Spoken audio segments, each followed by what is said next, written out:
नमस्कार.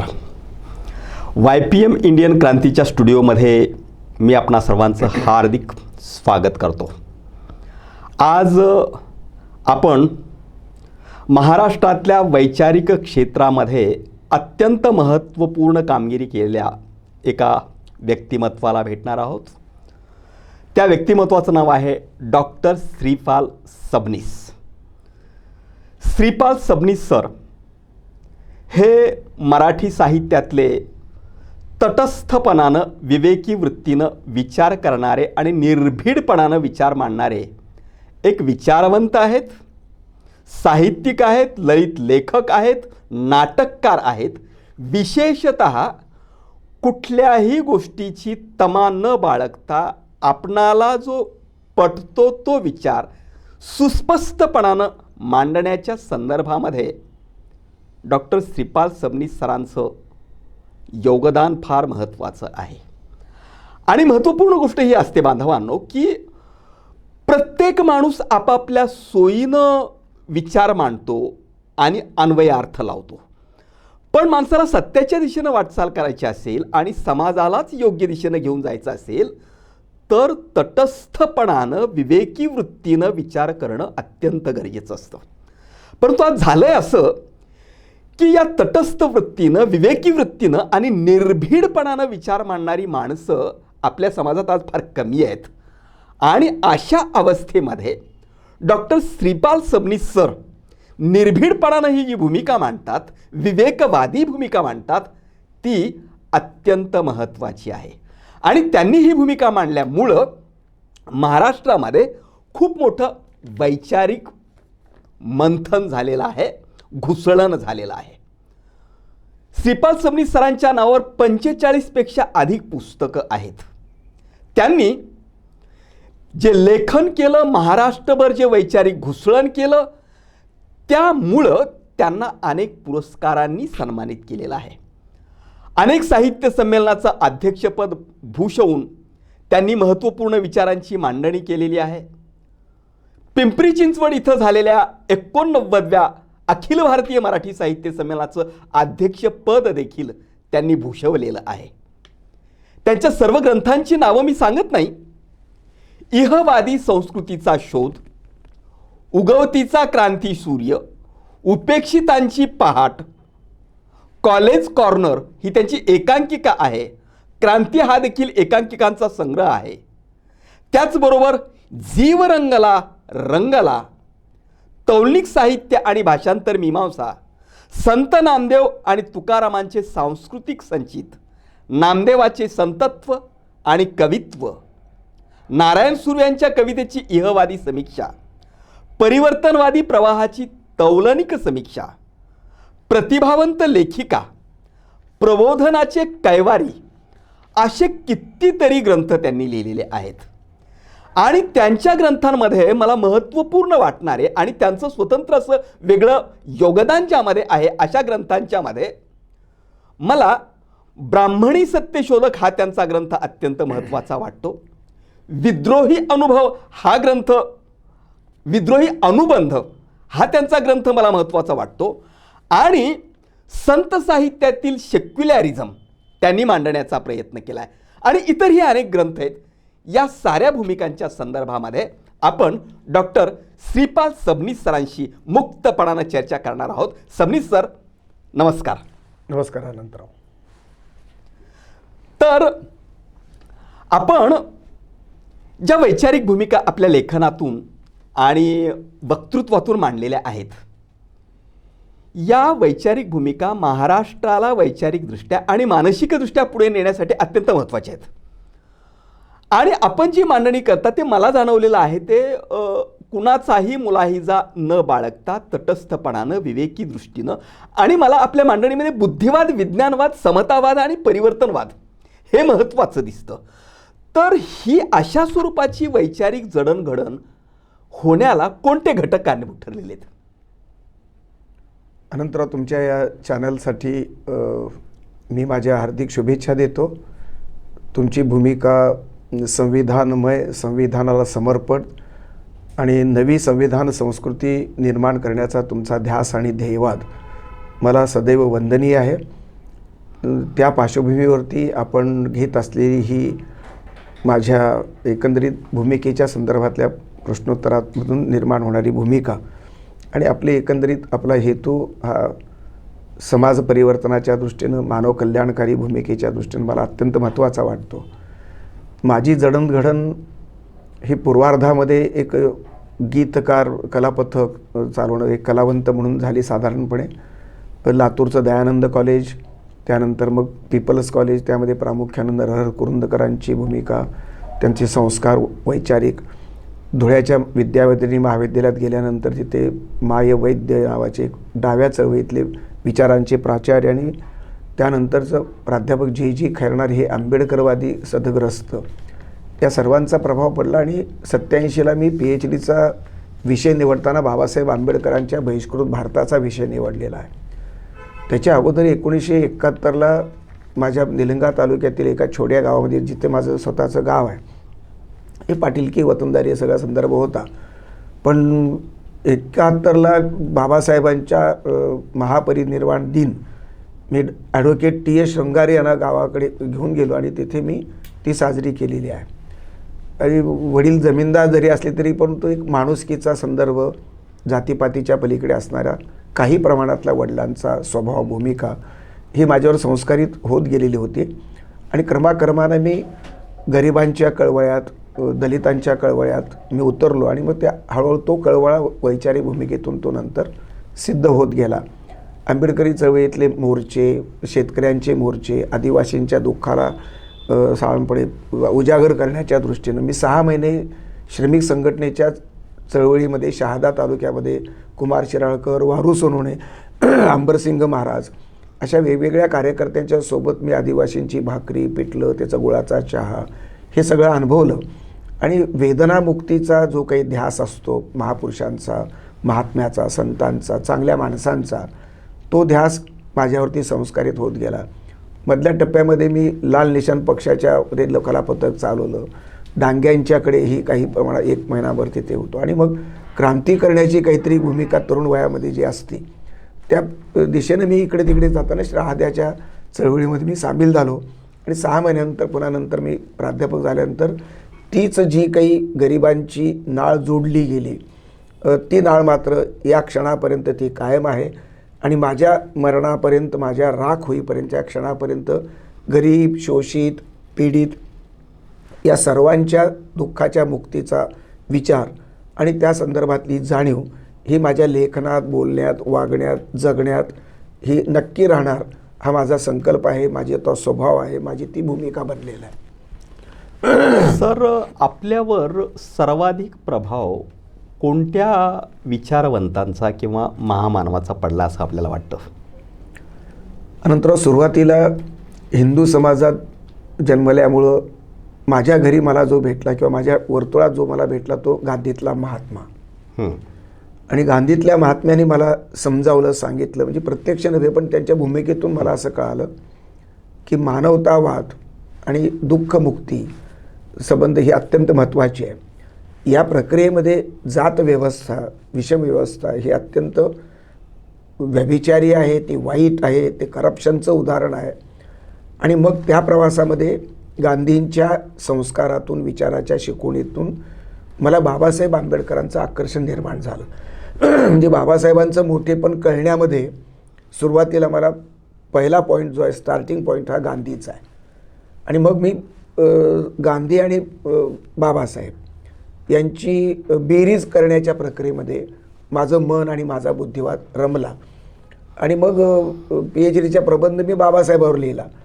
महात्मा बाबासाहेब नव आंबेडकरवाद ही या कन्सेप्टवर मी पुस्तक लिहिलं, मोठं ग्रंथ लिहिला.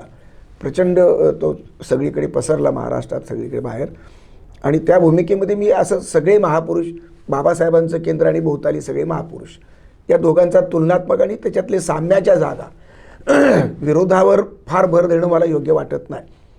पण तरीही महापुरुषांचं सामर्थ्य लक्षात घेताना आणि ते वंदनीय मानताना महापुरुषातला सामान्य माणूस कुठे कुठे जागा आहे, त्या जागा पण बाजूला जात नव्हत्या, त्याही पॉईंट आऊट करण्याचा प्रयत्न केला. पण माझा तो धंदा नव्हता किंवा महापुरुषांच्या मर्यादा सांगून मला काहीतरी मोठेपण मिळवायचं असं नाही. पण लक्षात एवढंच झालं की सत्यापर्यंत जाऊन पोचायचं असेल तर महापुरुषांचं सामर्थ्य एकत्रित करावं, मर्यादा वजा कराव्यात, अन्यथा सामर्थ्याच्या ठिकाणी मर्यादा जाऊन बसतील आणि मर्यादानाच सामर्थ्य समजून अनुयायी त्याचा गौरव करत राहतील. त्यामुळं परिवर्तनाची दिशा हुकेल आणि मानवी कल्याणाचा महापुरुषांचा ध्याससुद्धा बाधित होईल. ही कल्पना असल्यामुळं मी मर्यादा आणि सामर्थ्य या चाकुरीमध्ये याच निकषावरती प्रत्येक महापुरुष विवेकानंद, मार्क्स, गांधी, बाबासाहेब, अनेक महापुरुष, शाहू महाराज असतील, महात्मा फुले असतील, विवेकानंद असतील, बसवेश्वर असतील, अशा अनेक महापुरुषांच्या अभ्यासात मी रमलो. प्रत्येक महापुरुषाच्या सामर्थ्याची मी बेरीज करत आलो. मला ती बेरीज अत्यंत वंदनीय वाटते. सुरुवातीला मी गांधी आणि बाबासाहेबांच्या प्रेमात होतो त्यांच्या. आता ते स्वीकारून त्या अधिष्ठानावर मी जगातला कुठलाही महापुरुष जर असेल जो कल्याणकारी आहे, मानव कल्याणकारी असेल, तर त्याच्या मर्यादा वजा करून त्याचं सामर्थ्य मूळ बाबासाहेब, मूळ बुद्ध, मूळ महात्मा गांधी, विवेकानंद या सर्वांच्यामध्ये त्याची बेरीज करण्याची माझी प्रक्रिया आजही चालू आहे आणि त्याचं एक बॅलन्स शीट तयार करावं असं माझ्या मनात आहे. भोर नावाचे एक रोहिदास जाधवांचे एक सुंदर तिथला प्रयोग चालू आहे. ते अत्यंत निपक्षपाती आंबेडकरवादी, फुले शाहू आंबेडकरवादी यांचे ते दरवर्षी संमेलन घेतात. एका संमेलनाच्या अध्यक्ष भाषणात मी तो एक फॉर्म्युला दिलेला आहे की समजा स्त्री शिक्षणाचं आहे, कोणी केलं त्याची जात पाहिजे नाही, कारण महापुरुषाला जात नसते, हे माझा सिद्धांत आहे आम्हाला. आणि जात नसावी, जर जात असेल तर तो महापुरुषच होऊ शकत नाही. महात्मा फुले, सावित्रीबाई फुले, महात्मा गांधी, बाबासाहेब आंबेडकर, बुद्ध घ्या पाठीमागे, धोंडोकेशव कर्वे घ्या, पंडिता रमाबाई घ्या, स्त्रीमुक्तीच्या संदर्भात जेवढे तेवढे त्या रकान्यामध्ये ते बॅलन्स. आपण म्हणालात की महापुरुषाला जात नसते, पण आणि खरं अर्थानं खरं आहे आपलं, पण तरीही आपल्याकडचं पर्यावरण, सामाजिक पर्यावरण हे जातीचं पर्यावरण आहे आणि ते विशिष्ट प्रकारचे विषाणू संस्कारातून माणसांच्या मेंदूमध्ये घुसवतं आणि त्यामुळं तो महापुरुष जो कोणी आहे तो ज्या जात समूहामध्ये जन्माला आलेला असेल त्या जात समूहाच्या मर्यादा नाहीत का पडत त्याला? महापुरुष जो असतो त्या जातीच्या संस्काराच्या विरुद्ध उभा राहतो. बाबासाहेब दलित जातीत जन्माला आली ही वस्तुस्थिती आहे, पण बाबासाहेबांनी त्यांच्या दलित जातीवादावरती मात करून ब्राह्मण्य हे ब्राह्मणात असतं, मराठ्यात असतं आणि दलितात असतं हे स्टेटमेंट बाबासाहेबांनी बहिष्कृत भारतात केलं. हे एकच सिद्धांत बाबासाहेबांचा श्रीपाल सबनीस या व्यक्तीच्या जीवनाला, त्याच्या भूमिकेला कलाटणी देणारा ठरला. आणि आज मी ब्राह्मणातलं ब्राह्मण्य हे मी निंदनीय मानतो आणि बहुजनातलं ब्राह्मण्य मी निंदनीय मानतो. दोन्ही प्रवाहामध्ये जे बिनजातीची माणसं आहेत ती मी वंदनीय मानतो. काय म्हणाल, ब्राह्मण्याची काय व्याख्या कराल थोडक्यात? स्त्री पुरुष विषमता मान्य करणारा ब्राह्मणच असतो. माणसामध्ये भेद करणारा तो ब्राह्मण्यग्रस्त ब्राह्मणच असतो. विषम व्यवस्था पूजणारा, जोपासणारा, वाढवणारा, विकसित करणारा हा ब्राह्मण्यग्रस्त बहुजन किंवा ब्राह्मण असतो. आणि हे ब्राह्मण्यग्रस्तता मला दोन्हीही प्रवाहात, ब्राह्मण प्रवाहात, अभिजन प्रवाहात आणि बहुजन प्रवाहात मला काठोकाठ भरल्याचं दिसतं. काही अपवाद सन्माननीय इकडेही आहेत तिकडेही आहेत. उदाहरणार्थ माई आंबेडकरांचं ब्राह्मण्य गळून पडून त्यांनी बौद्ध धर्म स्वीकारला, बाबासाहेबांशी त्यांनी लग्न केलं. बाबासाहेबांच्या मधलंही ब्राह्मण्य गळून पडलेलं आहे म्हणून तर त्यांनी ब्राह्मण स्त्रीच्या संदर्भामध्ये त्यांनी लग्नाचा प्रस्ताव ठेवला आणि या दोघांचं प्रेम फुललं आणि लग्नाचा संबंध, त्यांचा विवाहित जे आयुष्य आहे ते समृद्ध झालेलं आपण पाहतो. सर, आपण संस्कृतीला फार महत्त्व दिले दिसतं आपण एकूण वैचारिक लेखनामध्ये, आणि संस्कृतीच्या संदर्भात म्हटलं की जुनं जे आहे ते जतन करणं आणि संस्कृती म्हटलं की पारलौकिक कल्याणाच्या भूमिका फार मोठ्या प्रमाणामध्ये मांडल्या जातात आणि त्याचाच प्रभाव समाजमनावर फार मोठ्या प्रमाणामध्ये दिसतो. पण आपण मात्र संस्कृतीच्या संदर्भामध्ये इहवादी दृष्टिकोनातून विचार करताना दिसत आहेत. तर इहवादी संस्कृती शोध असं एक पुस्तकच आपण लिहिलेलं आहे. तर काय आहे ही संकल्पना आपली इहवादी संस्कृतीची? तत्त्वज्ञानाच्या क्षेत्रातला जडवाद, तत्त्वज्ञानाच्या क्षेत्रातला मार्क्सवाद आणि मूलतः भारतीय परंपरेच्या संदर्भातून विचार करायचा तर इहवाद. इहवाद हा अध्यात्माच्या समांतर जाणारा दुसरी एक विचारसरणी आहे, ज्याला चैतन्यवाद आणि इहवाद, अध्यात्माचं आणि चैतन्यवादाचं जवळचं नातं आहे. चैतन्यवादाचे अनुबंध हे ईश्वर या संकल्पनेशी जोडलेले आहेत. इहवादाची संकल्पना ही ईश्वर केंद्रीय संकल्पना नाही.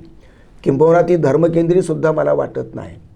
आणि म्हणून बुद्धाचा इवाद, मार्क्सवादाचा इवाद, समाजवाद्यांचा इवाद, बाबासाहेबांचा इवाद, ही सगळी इवादी जी आहेत ह्याचे काही संदर्भात एकमेकाचे थोडेसे विसंगत असू शकतात. पण मूलतः ईश्वर मानणारी जी संस्कृती आहे, तत्त्वज्ञानाची जी काही परंपरा आहे, याला समांतर जाणारी, त्याला विरोध करणारी, मग ते विरोध वेगवेगळ्या प्रकारचा आहे.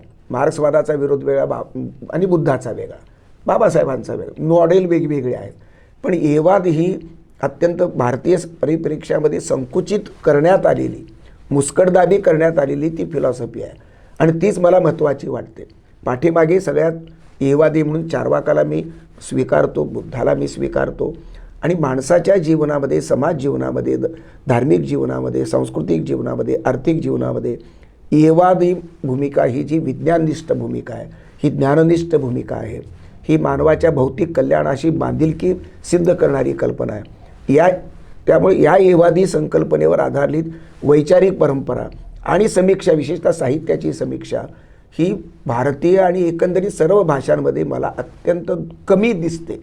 कारण सगळेच समीक्षक देव मानणारे, सगळेच विचारवंत देव मानणारे, आणि देव मानताना ते किती श्रद्धा आणि अंधश्रद्धेच्या सीमारेषा पुसट व्हाव्यात, एवढी अंधश्रद्धा किंवा एवढी टोकाची श्रद्धा जर वैज्ञानिक माणसंच जर उभी करत आले आणि विचारवंत म्हणणारे जर मंडळी जर त्याच्यात रुजवत असतील, तर मग साहित्याच्या क्षेत्रात, संस्कृतीच्या क्षेत्रात ही श्रद्धा आणि अंधश्रद्धेचा जो काही गोंधळ आहे तो नीट संपलेला नाही.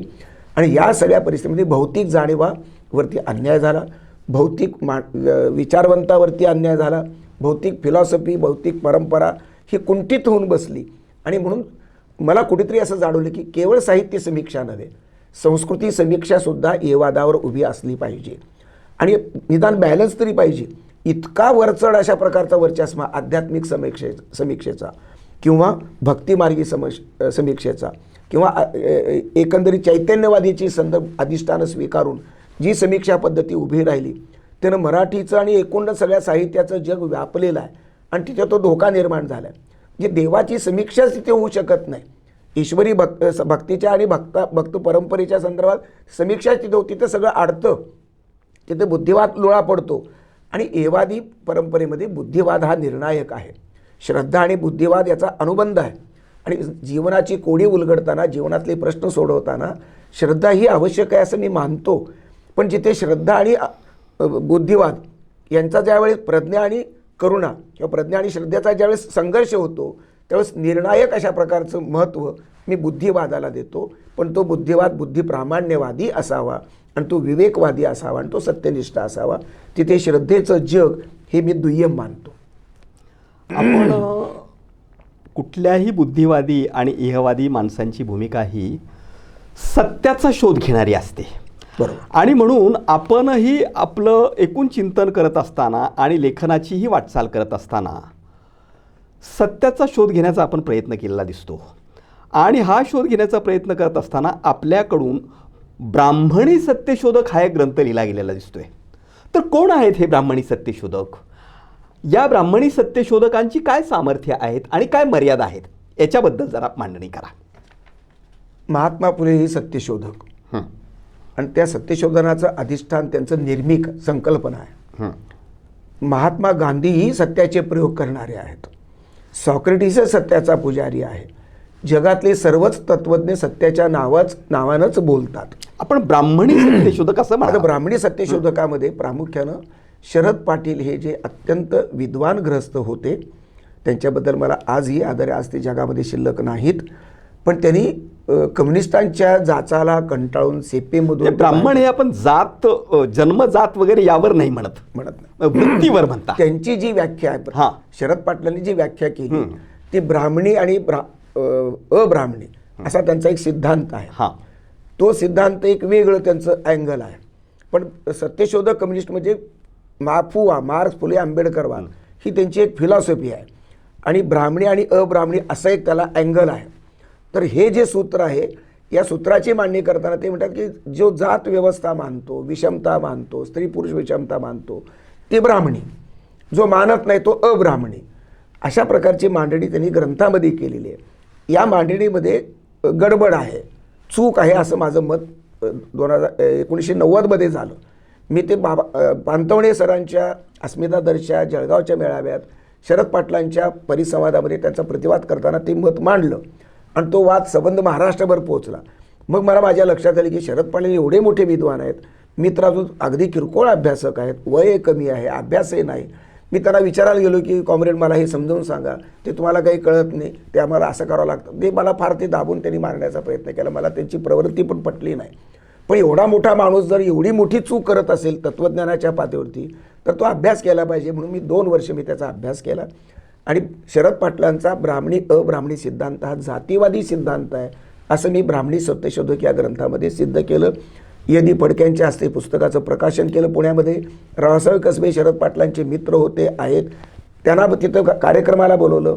रावसाहेब कसबेंनी सुद्धा मांडलं की शरद पाटलांचा त्याग मोठा आहे, विद्वानता मोठी आहे, पण श्रीपाल समदेसांनी मांडलेलं जे काही ही भूमिका आहे ती बरोबर आहे असं कसबे सुद्धा त्या कार्यक्रमात म्हणाले. असं म्हणालो की काय आहे यांचं सामर्थ्य, तुम्ही मर्यादा सांगितली, काय सामर्थ्य काय आहे की नाही याच्यामध्ये?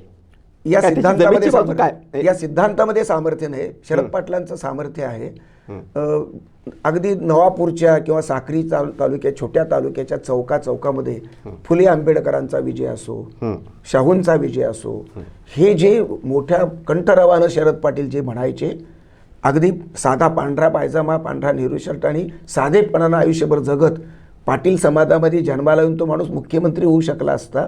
पण तशा सगळ्या खुर्च्या नाकारून सत्याच्या शोधामध्ये आणि गरिबांच्या, आदिवासींच्या मुक्तीसाठी, दलितांच्या मुक्तीसाठी फुले शाहू आंबेडकरी राजकीय फिलॉसॉफी एकत्र करून सत्यशोधक कम्युनिस्ट पक्षाची स्थापना करून महात्मा फुल्यांच्या वारशामध्ये सत्यशोधक कम्युनिस्ट पक्ष त्यांनी काढला. पण त्या संबंध पक्षाचा आणि भूमिकेचा जो काही अधिष्ठान आहे ते करप्ट आहे आणि ते म्हणजे ब्राह्मणी आणि अब्राह्मणी ही मांडणीच मुळात चुकीची, ती जातीवादी आहे. आणि म्हणून शरद पाटलाला उद्देशून उपरोधानं सत्यशोधक आहेत शरद पाटील, पण ते ब्राह्मणी आहेत म्हणून टायटलमध्ये आम्ही त्यांना ब्राह्मणी ठरवलं. आणि मी ब्राह्मणी आणि अब्राह्मणीमध्ये जो काही एक संघर्ष आहे त्यामध्ये ब्राह्मण प्रवाहातही ब्राह्मण्यग्रस्त आहेत आणि ब्राह्मण्य रहित आहेत आणि ब्राह्मणेतर प्रवाहामध्ये सुद्धा ब्राह्मण्यग्रस्त माणसं आहेत. बाबा आमटेंच्या सत्यशोधनाच्या वाटचालमध्ये त्यांनी मराठा समाजाच्या जातीवादाला बद्दल लिहिलं. राणा चव्हाणींनी त्यांच्या लेखनामध्ये मराठा जातीवादाला झोडपलेलं आहे. तेव्हा ब्राह्मणाचा जातीवाद जेवढा घातक असतो तेवढाच बहुजनांचा जातीवाद घातक असतो, मराठ्यांचाही असतो. पण मराठा जातीवाद, माळ्यांच्या जातीवादाबद्दल शरद पाटील काही फारसं बोलत नाहीत. आणि मग आपल्या एका अब्राह्मणी गटामध्ये जर ब्राह्मण्य पोचलं जात असेल आणि तो सिद्धांतच मुळामध्ये करप्ट घेऊन जर आला असेल तर ती त्यांची मांडणी आणि त्यांची भूमिका बाधित झाली याबद्दल मी मांडलेलं. आणि मग नंतर सौंदर्यशास्त्र त्यांनी मांडलं, अब्राह्मणी सौंदर्यशास्त्र त्यांनी मांडलं होतं. त्याचाही प्रतिवाद सुरुवातीच्या टप्प्यामध्ये मला सौंदर्यशास्त्र कळत नव्हतं, माझा अगदीच अभ्यास नव्हता. पण अगदी शरद पाटील मृत्यू होण्यापूर्वी 1-2 वर्ष मी अगोदर मला वाटतं ते पुस्तक लिहिलं आणि मग ब्राह्मणी सत्यशोधकाचे अब्राह्मणी सौंदर्यशास्त्र असा एक ग्रंथ पुन्हा त्याच भूमिकेच्या पुढे तो आलेला आहे. काय म्हणजे काय सौंदर्यशास्त्राबद्दल काय टीका टिप्पणी केली आपण त्यात? मुळामध्ये तत्वज्ञानात्मकच जी भ्रष्टता मला दिसते आहे. शरद पाटलांची गडबड झालेली आहे. त्यांच्या डोक्यामध्ये ब्राह्मण जातीबद्दलचा राग आहे. हे अनेक ठिकाणी मी सिद्ध केलं. त्या रागाबद्दल माझं काहीच म्हणणं नाही, कारण ब्राह्मणाचा राग सगळ्याच जातींनी बाळगावा, जी किंबहुना सगळ्या सच्च्या ब्राह्मण जातीत जन्मलेल्या प्रत्येकाने ब्राह्मणांचा राग केला पाहिजे. पण केवळ ब्राह्मण जातीचा राग करून उपयोग नाही. जिथे जिथे ब्राह्मण्य आहे त्या सर्वांचा राग केला पाहिजे. महात्मा फुले ब्राह्मणशाहीच्या विरोधात लढले, पुस्तकं लिहिली, ग्रंथ लिहिलं, चळवळी केल्या. पण तुमच्या विधवा ब्राह्मणबाईचं बाळणपण त्यांनी केलं. दुसरे यशवंत नावाचा ब्राह्मण मुलगा दत्तक घेतला. माळी समाज, बहुजन समाज, दलिताचा किंवा मराठ्याचा मुलगा दत्तक घेतला नाही. म्हणजे महात्मा फुल्यांची भूमिका ही ब्राह्मणशाहीला विरोध करताना जातीवादी भूमिका नाही आहे, ते पूर्ण व्यवस्थेचा विरोध करतायत. बाबासाहेब तर व्यवस्थेचाच विरोध करतात. म्हणून ब्राह्मणेतर चळवळीशी बाबासाहेबांनी आपल्या चळवळीचे नाळ जुळवलेलं नाही आहे. जे दे जवळकडे वेगळे राहिले, बाबासाहेब वेगळे राहिले. कम्युनिस्टांच्या बरोबर सुद्धा ते गेलेले नाहीत. आणि मग ज्या ज्या चळवळीमध्ये जातीयता आहे, ज्या चळवळीमध्ये विषम व्यवस्था पोचली जाते, ती चळवळ बाबासाहेबांनी आपली मानलीच नाही आहे. काही कारणास्तव त्यांनी आता दलित जातीत जन्माला असल्यामुळं दलितांना सोबत घेऊन हे करतात. पण दलित चळवळीमध्ये त्यांनी अनेक ब्राह्मणांना सहकार्य करून घेतलं. अनंतराव चित्रे आहेत, सुरबाराणा टिपणीस आहेत, माई आंबेडकरांना पत्नी म्हणून त्यांनी स्वीकारलेलं आहे आणि अनेक अनेक त्याच्यानंतर सुद्धा म्हणजे मनुस्मृती जाळण्याच्या ठरावामध्ये गंगाधर सहस्रबुद्धे या ब्राह्मणाचं सहकार्य बाबासाहेबांनी स्वीकारलेलं आहे आणि आपले ब्राह्मण जातीचं जानवं जाळून मनुस्मृती जाळण्यासाठी ब्राह्मण एक कवना तयार झाला. अर्थात बहुसंख्य ब्राह्मण हे ब्राह्मण्यग्रस्तच त्याही वेळी होते, आजही आहेत. ते मोठं आव्हान आहे. माझ्यासमोरचा प्रश्न, निदान आता सगळं सत्य कळाल्यावर तरी बहुजन मंडळी आता ब्राह्मणावर तुम्ही आमच्या वाटोळ केलं म्हणायचा जो काही एक टार्गेट ठरवणं होतं, आता तसं म्हणता येणार नाही. कारण आता जात व्यवस्था कोण पोचतं तर बहुजन पोचत असतील, ब्राह्मणे पोचत आहेत, पण बहुजनांनी का पोचावी? आता त्यांचा कोणता कुलकर्णी जोशी येऊन तुम्ही आता हे ब्राह्मण्य पाळा असं म्हणत नाही. मग जातीतल्या जातीत लग्न का? मराठ्यांची का? कोळ्या माळ्यांची का? दलितांची का? तिथं जातीभेद आता का? तुम्हाला कळालं ना, बाबासाहेबांनी सांगितलं, फुल्यांनी सांगितलं, शाहू महाराजांनी सांगितलं, मग का ऐकत नाहीत? अजूनही ब्राह्मणी व्यवस्थेला बळी का जात आहेत बहुजन? सगळा मोठा समाज जर ब्राह्मण्य रहित जर झाला तर एकटे ब्राह्मण्य मरू द्या, ते जे जात पाळतात ते. पण बहुसंख्य जर बहुजनच जर बहुसंख्य जातीवादी होत असतील तर ब्राह्मणांना सुरक्षित आहे, त्यांचं स्थान अजून तसंच राहतं. हा मूर्खपणा आहे, हा सार्वत्रिक मूर्खपणा आहे आणि हा संविधानाला मान्य नाही. कारण संविधानाला जात धर्म नाही, पण समाजाला जात आहे धर्म आहे. आणि या सबद्ध अत्यंत घाणेरड्या अशा प्रकारच्या झुलीतून हे बाहेर यायला तयार नाहीत. बाबासाहेबांचं ऐकायला तयार नाहीत, महात्मा गांधींचं सगळे महापुरुष एकत्र केल्यावर सुद्धा जर समाज मानत नसेल, ऐकत नसेल, तर या समाजाचं भवितव्य काय आणि संविधानाचं भवितव्य काय? बिनजातीवादी संविधान आणि जातीवादी समाज याच्यातला कॉन्ट्रास्ट आजही चालू आहे. राजकीय व्यवस्था वांज ठरलेली आहे, करंट आहेत सगळी व्यवस्था. निदान पहिल्या टप्प्यामध्ये निदान तात्विक तरी मतभेद होते. आता आपले आमदारकीचे आणि खासदारकीचे पैसे ते मानधन वाढवताना एका मिनिटात निर्णय केला जातो. हा इतकी भ्रष्टता आणि राजकीय व्यवस्थेमध्ये जात व्यवस्था पोचण्याचं जे कारस्थान आहे ते अजून चालू आहे. हे पाप आहे. राजकीय व्यवस्था आता जात व्यवस्था पोचते आहे जाणीवपूर्वक. जे राजकीय व्यवस्था ब्राह्मण्यग्रस्त झालेली आहे. त्यामुळं या देशाच्या झेंड्याला धोका आहे, संविधानाला धोका आहे आणि भूमिकेला जो सामान्य माणसानं जागा व्हावा. आता इथला धर्म अधर्म झाला, तो ब्राह्मणांनी केला आणि आता सगळे बहुजनांनी केला. सगळ्यांचा धर्म अधर्म आहे. जे धार्मिक खऱ्या अर्थानं धार्मिक आहेत ते अगदी मोजके आहेत, त्यांचा वाद कोणाशीच नाही. ते बिचारे फक्त आपला ईश्वर आहे किंवा नसेल त्या फक्त आपापल्या भूमिकेशी, आपल्या आत्म्याच्या शांततेशी किंवा आपल्या मनाच्या शांततेशी, मग निरीश्वरवादी असोत की ईश्वरवादी असोत. ईश्वरवादाबद्दल माझा विरोध नाही आहे किंवा निरीश्वरवाद्याबद्दल माझा विरोध नाही आहे. त्या दोघांना स्वातंत्र्य आहे. हे चांगलं की ते चांगलं या वादात मी पडत नाही. श्रद्धा मला महत्त्वाच्या वाटतात. ज्या मेंदूमध्ये श्रद्धा आहे ते मुंडकं कापायचं नसतं. हे बाबासाहेब हे सांगतात, बुद्ध हे सांगतो, गांधी सांगतो, महावीरही सांगतो. हिंसा ही मान्यच नाही आणि श्रद्धा ही जर परंपरेनं चालत आली असेल, पण अंधश्रद्धेचा मी विरोधक 100% नक्की आहे. ईश्वर मानणारा जर एक माणूस असेल, 2 माणूस असेल तर त्याचं मुंडकं कापावं असं मी म्हणत नाही. सर, आपण जे ब्राह्मण्य म्हणताय ना, ते ब्राह्मण्य मला वाटतं आपण जातीयता, जाती व्यवस्था आणि प्रत्येकामध्ये भेदाभेदी नीती, उच्च नीचतेची नीती जी आहे, केवळ जातीयता, केवळ जातीयता, स्त्री पुरुष विषमता, स्त्री पुरुष विषमता, गरीब श्रीमंत विषमता, शोषक आणि शोषित याच्यामधली जी वास्तवता ती म्हणजे ते म्हणजे ब्राह्मण्य. आणि ते प्रामुख्यानं जाती व्यवस्थेनं टिकवलेलं आहे. जाती व्यवस्थेचा आणि अर्थव्यवस्थेचा संदर्भ आहे, संदर्भ आहे, बिलकुल. मग हे जाती व्यवस्थेचा अंत करणं हा महत्वाचा प्रश्न आहे आपल्या देशातला. काय उपाय काय करावे लागतील संविधान अंत करण्यासाठी?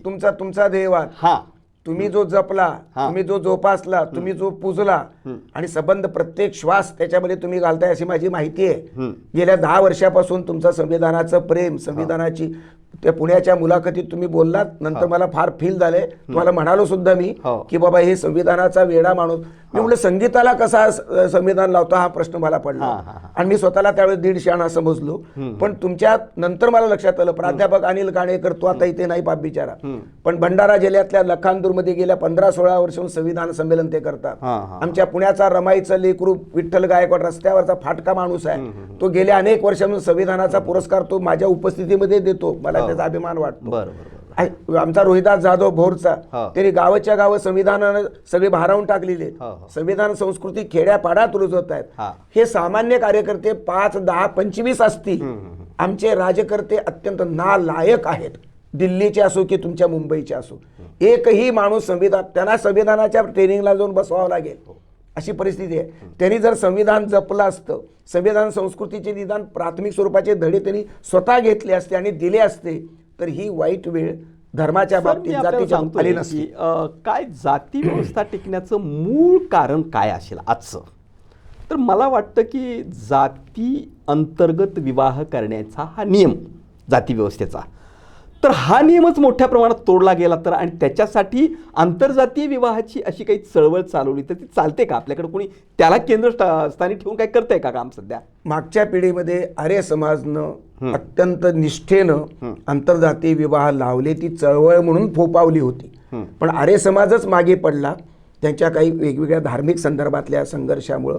आणि नवीन कालखंडामध्ये प्रेम या संकल्पनेवर आधारून जे काही लग्न होतात आंतरजातीय, तेवढेच आंतरजातीय आहेत. त्यालाही बदनाम केलं जाते. आंतरजातीय विवाह टिकत नसतात हा अपसमज, गैरसमज जाणीवपूर्वक किंवा अज्ञातातून पेरला जातो. बाबासाहेबांचं आंतरजातीय लग्न व्यवस्थित टिकलं, अनेकांचं लग्न आंतरजातीय विवाह सुंदरपणे टिकले. धार्मिक लग्न आमच्या काही मित्रांनी केले, त्यांचे व्यवस्थित लग्न संसार सगळे चालू आहेत. आणि आंतरजातीय लग्न ही बाबासाहेबांनी खरी कसोटी मांडलेलं आहे. 1927ला मांडलं आणि 1944ला गांधीतला महात्मा म्हणाला की जिथे मिश्र विवाह आहे तिथं मी आशीर्वाद द्यायला येईल, बाकी ठिकाणी येणार नाही. म्हणजे ही जी 44ची भूमिका गांधींची आहे ती मूलतः भूमिका बाबासाहेबांची 1927ची आहे. पण 44ला का होणार, दोन महापुरुष ज्यांच्यामध्ये काही प्रमाणात संघर्ष होता वेगवेगळ्या मुद्द्यावरती, एक महापुरुष आणि एक महात्मा, समतेच्या मुद्द्यावर आणि मिश्रविवाहाच्या किंवा आंतरजातीय विवाहाच्या मुद्द्यावर एकत्र एकमेकाला समांतर सुसंवादी मला दिसतात. पण दोघांमध्ये विष पेरण्याची भूमिका आणि चढाओढ राजकारणासाठी किंवा आपल्या स्वतःच्या स्वार्थाच्या दुकानदारीसाठी यांचे अनुयायी किंवा त्यांचे अनुयायी जर करत असतील, ह्याला रोकायचं कसं हा प्रश्न आहे. रोखणार कोण? सत्याचा आणि विवेकाचा जागर होणं हे अपेक्षित होतं. 72 वर्षाच्या कालखंडामध्ये हे होऊ शकलं नाही. संपत्ती निर्माण करणं, कमावणं, अत्यंत गैरमार्गानं कमावणं हे कल्चर राजकीय व्यवस्थेनं रुजवलं आणि त्याचे फळं आता सगळीच भोगत आहोत. सामान्य जनता ही विकली जाते आहे. हा जो सौदा करण्याचा जो प्रकार आहे त्याला महापुरुष मेल्याची खात्री करून सगळे अनुयायी आपापल्या महापुरुषाचं दुकान लावून चक्कपैकी पोट भरण्याचा धंदा जोरात चालू आहे. हे अत्यंत काय म्हणतात निंदनीय आहे आणि हे घातक आहे. याला कुठलाच महापुरुष मला वेगळा असं अपवाद वाटत नाही. सगळ्या महापुरुषांच्या वाट्याला दुःख निर्माण झालं. ह्यांच्यापैकी एकही महापुरुष जर जिवंत होऊन आला तर मग काही धडगत नाही आहे. पण तसं होत नाही आणि नवीन महापुरुष निर्माण होण्याची वाट पाहणं एवढं आपल्याला ते आपल्या हातात नाही. या दृष्टीनं सर, आपण विद्रोही अनुबंध अशा प्रकारचा एक ग्रंथ लिहिलेला आहे. तर काय आहे विद्रोह ही संकल्पना? मला वाटतं की बरेच जण काही तो एकांगी पद्धतीनं वापरतात. आपली विद्रोहाची संकल्पना काय आहे आणि आपले हे विद्रोही अनुबंध कुणाशी आहेत, कसे आहेत आणि या अनुबंधांच्या माध्यमातून आपण काय साध्य करू इच्छिता?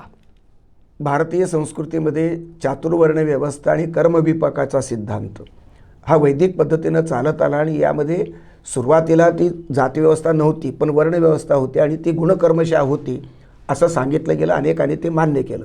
पण प्रत्यक्षामध्ये जातव्यवस्था जर तुमच्या माझ्या वाट्याला आली आणि त्याच्यातलं सगळं वैगुण्य, त्याच्यातला नालायकपणा, त्याच्यातलं क्रौर्य हे सगळं मला कळलं, दिसलं. मला त्यासाठी हे कळून घेण्यासाठी मी दलित आदिवासीच व्हायला पाहिजे असं मला वाटत नाही. माझी संवेदना जागरूक आहे. कळत्या वयापासून जे वाईट ते वाईटच मी म्हणत आलो आणि तेवढं मला स्वतःला त्या बाबतीमध्ये नक्की मला फार बरं वाटतं की मला हे कळतं आहे. आणि म्हणून मग जे वाईट आहे त्याचा विरोध करणं म्हणजे विद्रोह आहे. अन्यायाचा विरोध करणं तो विद्रोह आहे. जे वाईट आहे त्याला नकार देणं विद्रोह आहे. जे चांगलं आहे त्याला स्वीकारणं. पण केवळ नकार ही अर्धवट भूमिका आहे. आणि नकार देताना तुम्ही कोणत्या पद्धतीने नकार देणार आहात? म्हणजे तुम्हाला विचार स्वातंत्र्य आहे पण दुसऱ्याच्या विचाराचं स्वातंत्र्य मान्य करावं हे संविधानही शिकवताना बाबासाहेब आंबेडकर सांगतात. पण हे सगळं करत असताना विवेकी विद्रोहाचं मी समर्थन करणार आहे. महात्मा फुल्यांनी विद्रोह केला.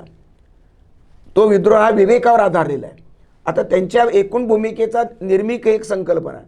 बुद्ध ईश्वरही मानत नाही, निर्मिकही मानत नाहीत. बाबासाहेबांनी गुरु केलेला आहे महात्मा फुल्यांना. पण बाबासाहेबांनी सार्वजनिक सत्यधर्म स्वीकारलेला नाही. याचं कारण तो धर्म स्वीकारून दलितांची मुक्ती जनावरापणातून बाजूला काढणं बाबासाहेबांना शक्य नव्हतं. हे सगळं लक्षात घेऊन धर्म तर पाहिजे पण महात्मा फुले यांचा धर्म चालत नाही आणि हिंदू धर्म न्याय देत नाही, अशा कोंडीतले बाबासाहेब बुद्धाला शरण जातात. तो निरीश्वरवादी आहे आणि निरीश्वरवाद हा इकडूनही सत्याची पूजा करता येते, ईश्वरवाद स्वीकारूनही सत्यापर्यंत पोचता येतं. माणसाचं कल्याण हे माझ्या दृष्टीने महत्त्वाचं आहे. आणि त्याचे मार्ग महत्त्वाचे, सत्याचे मार्ग महत्त्वाचे आहेत.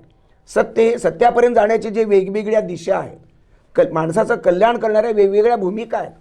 पाश्चात्यांची भूमिका वेगळी आहे, सॉक्रेटिसची वेगळी आहे. येशू ख्रिस्त म्हणतो शत्रूवर प्रेम करा. आता हे सुद्धा कल्याणाचीच भूमिका आहे चक्कपैकी. बसवेश्वर हा संबंध तो ईश्वर मानतो आहे, पण समतेलाही मानतो. तो श्रमाला महत्त्व देतो. श्रमाचा मुद्दा आला की गांधी तिथे जवळचा आहे, कारण हातामध्ये कराटा घेतलेला हा भंग्याचं काम करणारा गांधी आहे. किंबहुना तोच श्रमाचा मुद्दा पुन्हा मार्क्सकडे आहे. त्या श्रमावरती बाबासाहेब आंबेडकर उभे आहेत. तो एक मुद्दा जर सगळ्यांना समांतर असेल तर तेवढे सगळे महापुरुष त्या बाबतीमध्ये जोडले गेले पाहिजेत.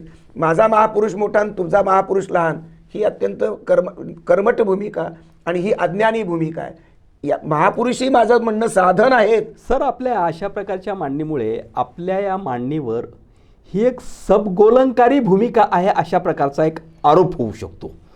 कारण कोणत्याही महापुरुषामध्ये काही सामर्थ्यस्थळ असतात, काही मर्यादा असतात आणि म्हणून त्यांनी आपल्या आयुष्यामध्ये कोणत्या भूमिका आग्रहानं एक नंबरला मांडलेल्या आहेत त्यावरून त्यांचं एक व्यक्तिमत्व ठरत असतं आणि त्यांच्या व्यक्तिमत्वातला, त्यांच्या कर्तृत्वातला गौण किंवा सामान्य असा पैलू असेल, काही प्रमाणामध्ये केला असेल समतावादात, त्याला पूर्णपणानं समतावादी कसं काय म्हणता येईल. आणि म्हणून अशा भूमिकेमधून असा एक आरोप होऊ शकतो आपल्यावर की आपण सबगोलंकारी भूमिका मांडता आहात, विचाराची स्पष्टता आपण करत नाही आहात आणि सगळ्याचं एकत्रित कडबोळं केलं तर त्या कडबोळ्यातून आपणाला निश्चित असं काहीही साध्य करता येणार नाही असा एक आरोप आपल्यावरती होऊ शकतो. आपण त्याला काय उत्तर द्याल?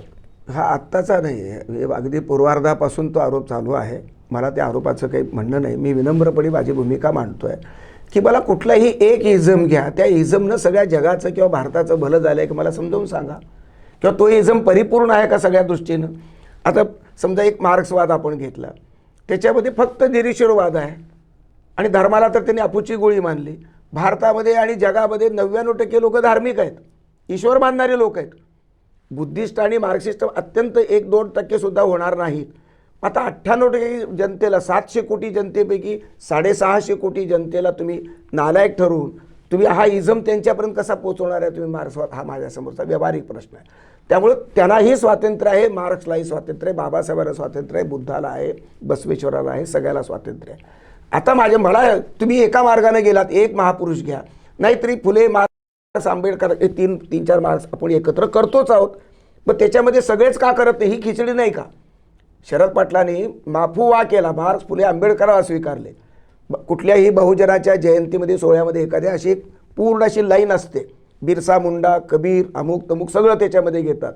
तर ही जर बेरीज जर साध्या माणसाला कळते, गल्लीतल्या एखाद्या फोटोमध्ये ती बेरीज मला दिसते, तर ती खिचडी तुम्ही त्याला म्हणता का?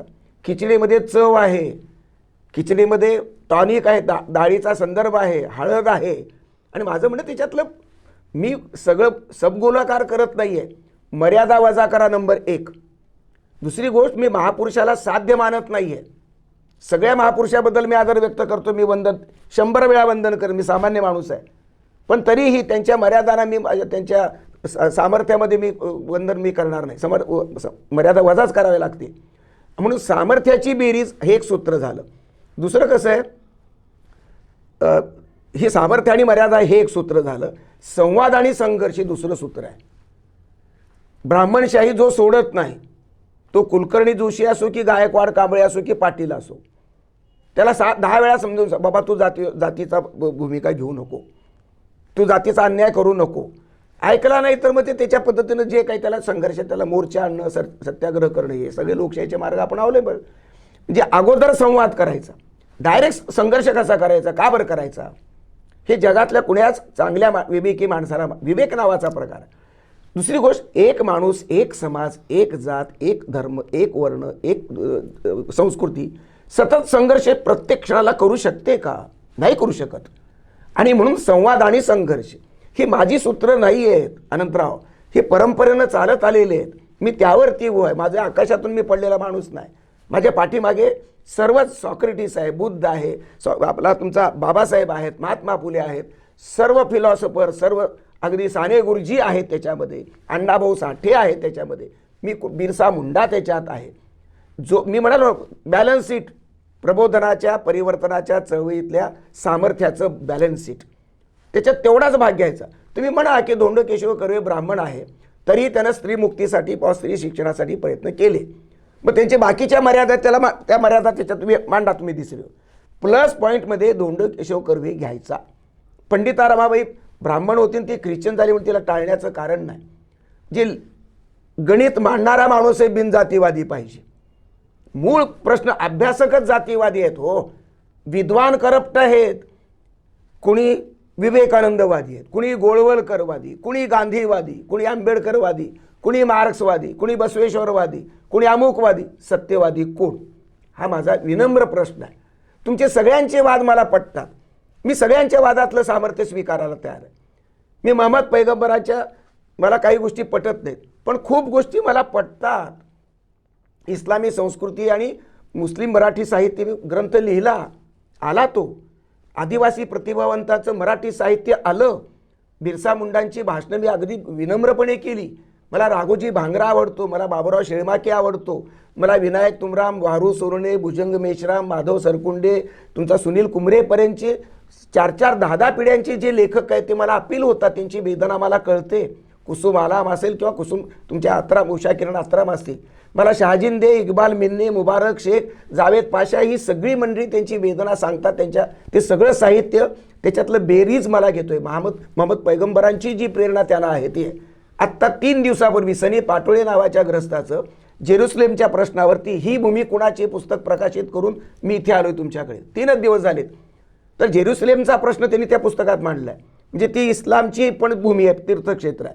कारण महम्मद पैगंबरांचा स्वर्गस्थ तिथून झालेत. येशू ख्रिस्ताची ती जन्मभूमी आणि तिथून क्रोसावर ते लटकलेले आहेत आणि ती जीवनची पण भूमी आहे. मग नेमकी भूमी कुणाची? असे प्रश्न निर्माण झालेत. मी म्हटलं भूमी सर्वांची, ज्याची जी जागा आहे, ज्याची श्रद्धा आहे त्यांना मोकळं करा, श्रद्धेला अडथळा करू नका. आणि श्रद्धेच्या नावानं अणुबॉम्ब तयार करणं आणि एकमेकाच्या धर्माच्या नावानं गळ्यात गळा घालणार की गळे कापणार, हा महत्त्वाचा प्रश्न आज आहे. धर्माच्या नावानं गळे कापणं, जातीच्या नावानं गळे कापणं, देशाच्या नावानं सुद्धा गळे कापणं मला मान्य नाही. आम्हाला साम्राज्यवाद अमान्य आहे, मला ब्राह्मणशाही अमान्य आहे, भांडवलशाही अमान्य आहे आणि म्हणून शोषण व्यवस्था अमान्य आहे. जगातलं हे संबंध 3 महासत्तांचं कोंडाळ जे झाले त्याच्यात तो जो संघर्ष आहे तो अत्यंत घातक आहे. सगळे प्रश्न मला महत्त्वाचे वाटतात. बलात्कार करणारा नवरा असेल की बलात्कार करणारा परपुरुष असेल हेही चुकीचं आहे. आणि एका महासत्तेचं लहान राष्ट्रावरचा बलात्कार किंवा शोषण हेही वाईट आहे. सर्वांच्या सर्व पातळीवरचं सर्वांचं शोषण हे गैर आहे, ते निंदनीय आहे. सर्व पातळीवरचा सर्वांचा अन्याय निंदनीय आहे. म्हणून की 100 काय 1000 लाख महापुरुष झाल्यावर सुद्धा मानवी जीवन सुखी होईल की नाही हा शंकेचा मुद्दा आहे.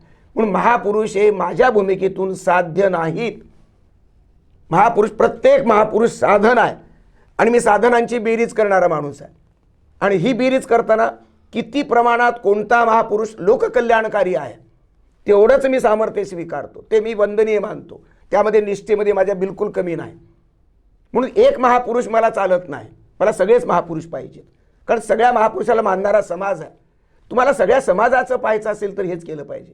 एका जातीपुरतं, एका देशापुरतं जर तुम्ही पाहणार असाल तर तुमच्या भूमिके माझ्या भूमिकेमध्ये फरक पडेल. आणि म्हणून ही व्यापक भूमिका आहे, ही संतांची भूमिका हीच आहे. संतांमध्ये महापुरुषामध्ये काही लोक फरक करतात. तेच त्या मुद्द्याकडे मी वळतोय. बोला. सेक्युलरिझम ही आधुनिक भूमिका आहे तशी माझ्या कल्पनेनुसार. आणि 1850 सेक्युलरिझममध्ये इहवादी जीवनदृष्टी वगैरे ही महत्त्वाची आहे. परंतु भक्ती हे केंद्र, मुक्तीसाठी भक्ती हे केंद्र मानणारी आपल्याकडची वारकरी संप्रदायाची जी परंपरा आहे, संत साहित्याची परंपरा, त्या संतांचा सेक्युलरिझम मांडण्याचा आपण प्रयत्न केला आहे.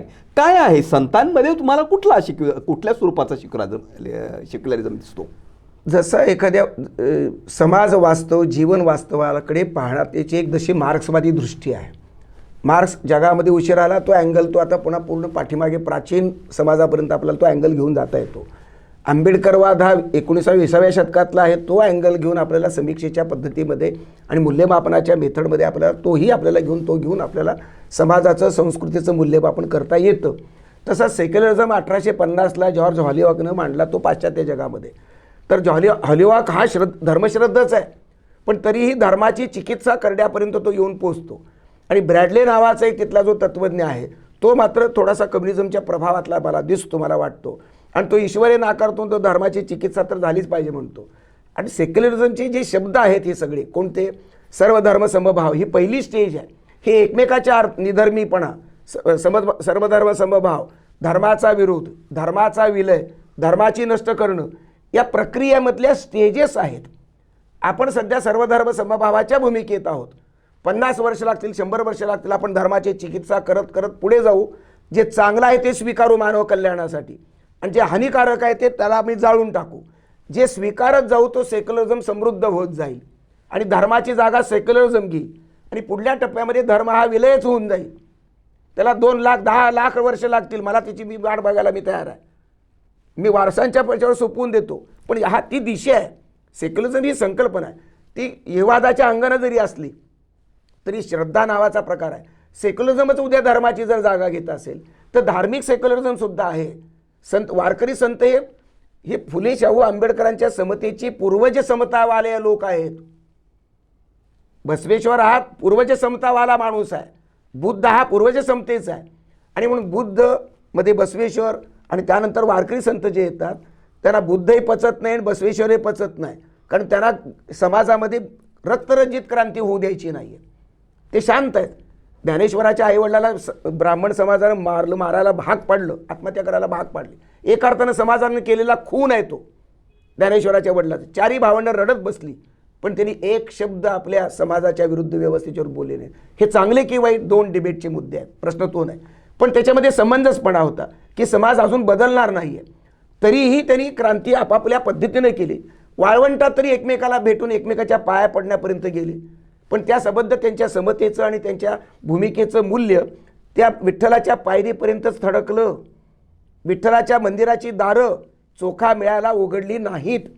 ही अध्यात्माच्या त्या परिप्रेक्ष्यातली मर्यादा आहे, त्यांच्या भूमिकेची मर्यादा. ती ज्ञानेश्वर, नामदेव, चोखा मिळा, तुकाराम सगळ्यांची मर्यादा आहे, ती सगळ्यांची. त्या ज्या ठिकाणी त्यांनी मात केलेली आहे वर्णव्यवस्थेच्या सिद्धांतावर, कर्मविपाकाच्या सिद्धांतावर, ते संत हे संत आहेत. ते संत वंदनीय आहेत, जे वर्णव्यवस्थेला चिकटून राहिले, जे वेशीच्या आतल्या गावामध्ये जे समाजक्रांती करू शकले नाहीत. त्या संतांच्या मर्यादा आमच्या आळंदीच्या संमेलनामध्ये मी 96ला मांडल्या आणि लोकांनी मला मारायचं फक्त तिथं ठेवलं होतं तिथे. तर असा सगळा तो प्रवास आहे. पण कुणाची किती कॉन्ट्रीब्युशन आहे ते समजून घेतलं पाहिजे. फुले शाहू आंबेडकरांचे पूर्वज कोण? बुद्ध आणि बसवेश्वर. बसवेश्वर ईश्वर मानतो, बसवेश्वरानंतर कोण? वारकरी संत हे अनेक ठिकाणी जे रंजल्या गांजल्यामध्ये देव पाहतात. आणि वेद हा 3 वर्णाच्याच नादी लागला ज्ञानेश्वर म्हणतायत. जे त्यांना ते जाणवलं कुठंतरी. एकनाथांनी अस्पृश्याचं मूल कडेवर घेतलं आणि संबंध त्याला गाढवाला पाणी पाजलं. हा निश्चित त्यावेळेच्या चौकटीच्या विरुद्ध जाणारा तो प्रकार आहे. ही जी समता आहे ही आध्यात्मिक समता आहे. ही त्यावेळेस सामाजिक समता नाही आहे, पण आजच्या पूर्ण सामाजिक समतेची पूर्वज आजोबा कोण, बाप कोण, तर वारकरी संप्रदायाची समता आहे. दुसरे पंथ मी त्याच्यात घ्यायला तयार नाही. म्हणजे किती प्रमाणात योगदान कोणाचं ते वस्तुनिष्ठ पाहिलं पाहिजे. मेंदूमध्ये जर जात असेल, मेंदूमध्ये जर धर्म असेल, मेंदूमध्ये जर अज्ञान असेल, खुलेपणा नसेल, सत्याची चाड नसेल आणि डोळस दृष्टी नसेल, तर मोठे मोठे भले भले विद्वान सुद्धा हे गचकलेले आहेत. ते दावणीला जातीला बांधून घेतलेले विद्वान आहेत. प्रत्येकाच्या दावणी वेगळ्या झाल्यात, सत्य वेगळं राहिलेलं आहे. म्हणून समाजाचं प्रबोधन, खरं प्रबोधन झालंच नाही. यानंतर झालंच नाही. संविधानाची संस्कृती आलीच नाही. अजून 12 खडी सुद्धा आलेली नाही. हो, तुम्ही सुरुवात केली, हेडमास्टर आहे तुम्ही, बोला.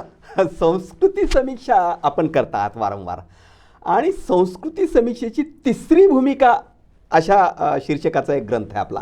संस्कृती समीक्षेच्या 2 भूमिका कोणत्या आहेत आणि आपण 3री भूमिका कुठली मांडताय? संस्कृतीची समीक्षा एक ब्राह्मणाने केली, ती ब्राह्मणांच्या फेवरमध्ये केलेली आहे. सगळे संत वारकरी आहेत, पण ज्ञानेश्वर ब्राह्मण जातीत जन्मले म्हणून ब्राह्मणाला डोक्यावर घेतलं. ब्राह्मण विद्वानाने हजारो ग्रंथ लिहिले. नामदेवाच्या वाट्याला फार कमी ग्रंथ आले. तुकारामाच्या वाट्याला फार ते 5 संत कवीमध्ये कोणीतरी एक ब्राह्मण ग्रंथाने लिहिलं. त्याच्या नामदेवाच्या वाट्याला अत्यंत कमी, ज्ञानेश्वराच्या वाट्याला भरपूर केलं. आणि ही जवळीक का, तर ज्ञानेश्वर ब्राह्मण आणि लिहिणारे ब्राह्मण. आता ज्ञानेश्वर यांचे मुंजेच झाली नाही, तेव्हा त्यांच्या गळ्यात जानवच पडलं नाही, तरीही जातीत जन्मल्यामुळं ब्राह्मणांनी छळलं आणि हे ब्राह्मण ब्राह्मण म्हणून त्याला उचलतात. आणि मग ह्यांनी ब्राह्मण म्हणून तो ज्ञानेश्वराला उचललं. बहुजन म्हणतात की तुमचा ज्ञानेश्वर तर आमचा तुकाराम. मग काही विद्वानांनी पुढे विष पेरलं पुन्हा की ज्ञानबा तुकाराम म्हणायचं नाही, कारण ज्ञानेश्वर ब्राह्मण आहे. आता तुकारामाला जोडून तुम्ही नामदेव म्हणा. नामदेव शिंपी, तुकाराम मराठा, हे राजकारण, हेच धर्मकारण, हे विषारी राजकारण. पण वारकरी, साधा सामान्य वारकरी, कोण्याही जातीचा धर्माचा असो, तो 10 विद्वानांचा बाप आहे. तो कुणाचंच विष ऐकून घ्यायला गुणून द्यायला, त्याच्या मनात अमृत आहे. ज्ञानबा तुकाराम शिवाय तो दुसरं विचारच करत नाही, तोच गजर करतो. आमच्या विद्वानांपेक्षा, जातीवादी विद्वानांपेक्षा आमचा बिनजातीवादी वारकरी हा अत्यंत श्रेष्ठ आहे. तरीही भक्तीच्या प्रांतामध्ये वारकरी खरंच बिनजातीयवादी असतो वर्तनामध्ये, प्रत्यक्ष वर्तनामध्ये, असं म्हणता येईल का सर? टोटॅलिटीमध्ये आपण सगळे 100% त्याचं आपण मूल्यमापन करणं कठीण आहे. मी स्वतः मुळातला वारकरी आहे. छान. मी भजनाला जायचो, म्हणजे बरीच वर्षे भजनाला जायचो. आणि माझ्या गावात वारकरी संप्रदायाचा प्रभाव मोठ्या प्रमाणामध्ये आहे. आणि त्यामध्ये स्पृश्य जे लोक होते त्यांच्यासाठी पितळेचे टाळ होते वाजवायचे, आणि अस्पृश्य लोकांच्यासाठी म्हणून 2 वेगळे लोखंडाचे टाळ ठेवलेले होते. हे वारकरी संप्रदायाचं भजन आहे आणि त्याच्यात अस्पृश्यता आहेच आहे. मग हे प्रत्यक्ष भजनात सुद्धा जे अस्पृश्यता संपवू शकलेले नाहीत ते समतावादी आहेत असं कसं काय म्हणता येऊ शकतं? अनंतराव, तुमच्या भूमिकेशी आणि तुमच्या वेदनेशी मी 1000% मी सामील आहे, सहभागी आहे. हा हलकटपणा म्हणतो मी याला. हे कल्चरल करप्शन आहे. ते संतांच्या काळात होतं, संतही त्याला बळी गेलेले. मी आपल्याला म्हणालो, संतच जर तिथे मर्यादा सिद्ध होतात तर हे टाळकुटे काय, तिथं मर्यादा होणारच ना. मी स्वतः अनुभवले. मी भजन म्हणत होतो, मी कीर्तन केलं. शेषराव नावाचा आमचा एक मित्र होता, माझ्यापेक्षा आवाज त्याचा चांगला होता, पण त्याला तरीही सतरंजीवर त्याला बसू देत नव्हते. आणि त्या काळात तू सतरंजीवर म्हणण्या इतका मी बंडखोर त्यावेळेस नव्हतो. जेव्हा मी बंडखोर झालो तेव्हाच माझ्या गावातल्या विठ्ठल मंदिरामध्ये TS शृंगारे, लातूरचे तुमच्या वकील, मागासवर्गीय वकिलांचं मी तिथे भाषण ठेवलं. माझ्या घरात त्यांना जीव घातलं. ताटली दिली स्टीलची, तर ते जेवून गेल्यानंतर माझ्या आजीनं ते सगळं, आईनं ते काय त्याला गरम केलं त्याला, तर मी घरात भांडलोय त्यावेळेस. म्हणजे हा प्रत्येकाच्या आयुष्यामध्ये हा संघर्ष करावाच लागतो. त्यामध्ये काही माझं फार मोठेपण आहेच नाही. आमच्या बापजाद्यांनी जे पाप केलं, ते सांस्कृतिक, सामाजिक, धार्मिक जे पाप केलं, ते कुठल्याही परिस्थितीत कणभर तरी दूर करावं, त्याचा पश्चाताप आपल्याला अंतःकरणाला व्हावा. या भूमिकेतून आयुष्यभर आंबेडकरवादी मंडळी असो, कुठल्याही उपेक्षित जातीचे असो, त्यांचं माणूसपण समजून घेण्याचा आणि त्या माणूसपणाला न्याय देण्याचा माझ्या भूमिकेतल्या, माझ्या शैलीमधून मी आयुष्यभर जगत आलो. माझा प्रत्येक क्षण त्याच्यात मी घालवण्याचा प्रयत्न करतो. माझ्या वागण्यामध्ये, लिहिण्यामध्ये, बोलण्यामध्ये जाती व्यवस्थेचं, विषम व्यवस्थेचं कुठल्याही संदर्भात कुठेही समर्थन घडू शकत नाही, घडलेलं नाही. असेल कुठं तर मला पायातला कोणी जोडाकडून मला मारावा, इतक्यापर्यंत माझी प्रांजळ भूमिका आहे. मी माणूस आहे, माझं कुठं चुकलं तर मला जरूर सांगा, पण माझा प्रयत्न माणूस बनण्याचा आहे, दुसऱ्यांनीही माणूस बनावा म्हणून आहे. हे दुःख प्रचंड यातनादायक आहे. जनावरांची दुःखही कमी वाटावीत एवढं जर जर माणसाने दुःख दिलं, म्हणजे वेशीची दारं तर बंद केलीच, ज्ञानाची दारं बंद केली, प्रकाशाची दारं बंद, भाकरीची दारं बंद. आणि जर वेशीमध्ये यायचं असेल तर कंडिशन, ते काय तुमची ते कंबरेला फाटी आणि ते मडकं, याच्यासारखा नालायक समाज. आणि ही कसली संस्कृती, याला धर्म कसा म्हणायचा? मी तुम्हाला तोच प्रश्न आहे की धर्मामध्येच अधर्म मिसळून जर मांडलं जात असेल, हे पूर्वी झालं, मध्ययुगात झालं, आजही तेच चालू आहे ना. विद्वान दुसरं काय करतायत? अधर्म हाच धर्म म्हणून सांगतायत, असत्याला सत्य म्हणून सांगतायत. शिवाजी महाराजांच्या वाटेला तेच केलं. जे ब्राह्मण विद्वान ब्राह्मण्यग्रस्त होऊन शिवाजी महाराजांना जानव्यामध्ये गुंडाळतात, आणि बहुजन समाजातले ब्राह्मण्यग्रस्त विद्वान शिवाजी महाराजाला ब्राह्मणाच्या विरुद्ध उभे करतात. ब्राह्मण विद्वान शिवाजी महाराजांना मुसलमानाच्या विरुद्ध करतात, आणि बहुजन विद्वान ब्राह्मणाला शिवाजी महाराजांच्या. या दोन्हीही प्रवाहातल्या ब्राह्मण्यग्रस्त भूमिका मला मान्य नाहीत. आणि म्हणून छत्रपती शिवराय आणि ब्राह्मण ब्राह्मणेतर वाद, विवेकवादी भूमिका, हा ग्रंथ आम्ही 4 महिन्यापूर्वी पूर्ण केला. तो प्रकाशात आला. जयसिंगराव पवार नावाच्या बहुजन समाजातल्या अत्यंत अव्वल दर्जाच्या इतिहासकारानं प्रचंड मोठी अशा प्रकारची प्रस्तावना दिली. एका शब्दानंही तक्रार त्याची नाही. शरद पवार असो, 2 छत्रपतींनी ते शुभेच्छा दिल्या त्याला, हे तर ठीक झालं, पण मला जयसिंगराव पवारांच्या प्रस्तावनेचं आहे. आणि 2-3 वेळा तुमच्या पुस्तकाची मी पारायणे केली असं पत्र लिहिलं, ते पत्र मी छापलं. आत्ताच्या दोन्ही प्रकारच्या विद्वानांना बाबासाहेब पुरंदरेंनी स्क्रिप्ट पाठवलं छापण्यापूर्वी. तुमचं काही म्हणणं आहे का मला कळवा. श्रीमंत कोकाटे, पुरुषोत्तम खेडेकर, प्रवीण गायकवाड, डॉक्टर विनोद अनावरत, याचे आंबेडकरवादी आणि बाकीच्या सगळ्यांना मी 8 लोकांना ते पुस्तक रजिस्टर पोस्टानं पाठवलं. तुमचं काही म्हणणं असेल तर मी छापायला तयार आहे, द्या. कारण तुमच्या माझ्या विद्वतेला महत्त्व नाही आहे, सत्याला महत्त्व आहे, शिवाजी महाराजांना महत्त्व आहे.